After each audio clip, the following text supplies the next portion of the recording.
Hello folks, hope you're doing well. Well, I did a video yesterday about the dog case, about this good behaviour thing, which I still find quite annoying, but I can't have a go at the courts and their system, simply because that's the courts and their system. My disappointment isn't really with them or with the lawyer, because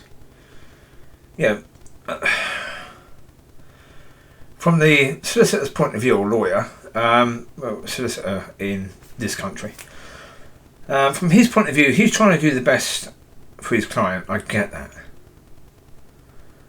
I do. I was close last night to deciding I was going to fire him and the whole office, because I was that incredibly disappointed with things. But it's not him I'm disappointed with, it's God. And again, rightly or wrongly, that's pretty relevant right now. Yeah.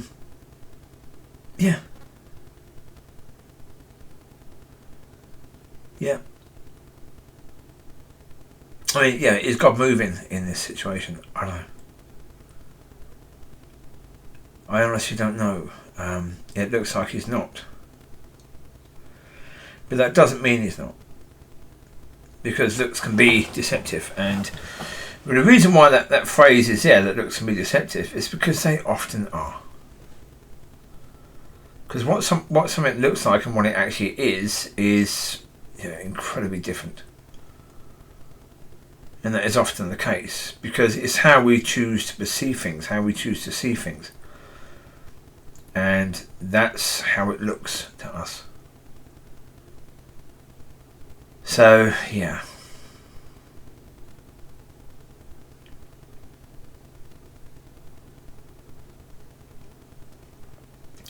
Well, that's why I said the things, the one last night, the last one last night. It actually says today, but it was actually late last night, that one. The one about the mind. It is such a true point that, again, is this something that the church teaches about the mind? How incredibly powerful the mind is. About it looks at, the Bible says you've got to renew your mind, but do we understand our mind and how our mind works? We need to. We need to understand, spiritually what's going on. We need to understand mentally and emotionally what's going on. Does the church talk about that? No, it doesn't. It should do, because one of the biggest things that we need to learn is how to walk. And you're going to struggle immensely if your mind has not submitted to God. Because you're trying to walk according to His will and His way, and your mind is still very, very much of this world.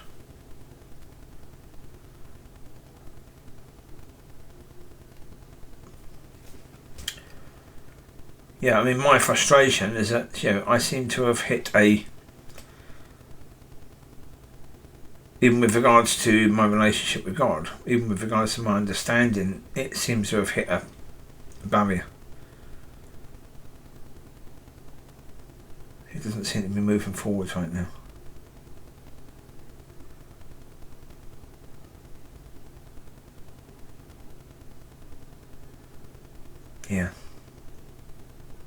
But yesterday in the courtroom, I was positive, I was joyful. I wasn't defeated or feeling defeated in any way, shape or form, or scared or worried, or there was none of that at all. So I was doing quite well yesterday. And then what happened in the court to just delay it for 6 months. I mean, put it this way, there are a lot of things that God can do if He wants to do it.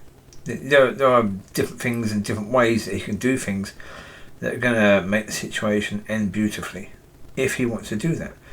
The problem is, am I now of the impression that He wants to do it? Not really, no.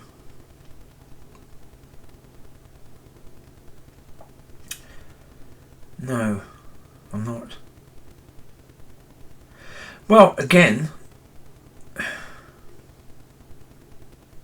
the reason is because basically this, as far as I can tell, this would be ideally that if a defence team wanted to wear down the sheriff bit by bit, bit by bit, bit by bit, to give an easier sort of judgment on the client, that this is how they would do things.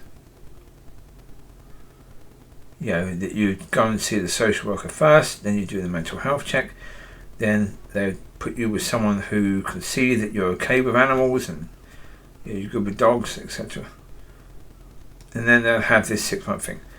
So this is according to their system and how they wear down the sheriff bit by bit by bit by bit by bit.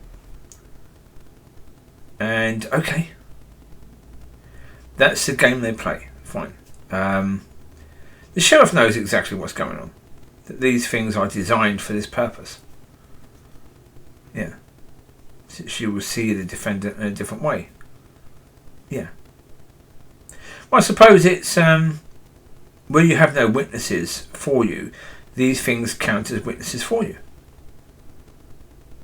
Yeah, the original social worker report, then the mental health check, then the dog training. The dog trainer that you're with is a witness for you. And then I suppose a good behaviour thing, because at the end of that, you go and see the social worker person again, and they do a report again for court.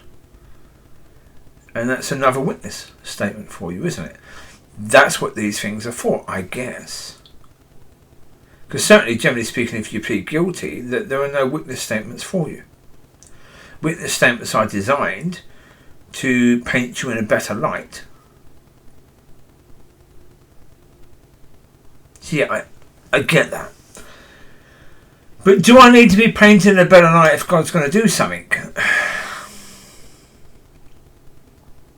This is why I don't think God's going to do something. It's because of the fact that why would he want me to be painted in a better light? Can't he do that by just having a conversation himself with the judge, with the sheriff? Can't he do that? Yeah, just speak a few words into her soul and her spirit and her mind. Couldn't he just do that? Yeah. Wouldn't that be a way that he could just do it and it's done? Yeah. So why would he need to go through all of this?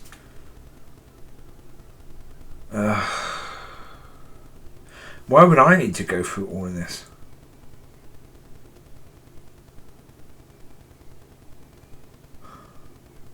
Don't know.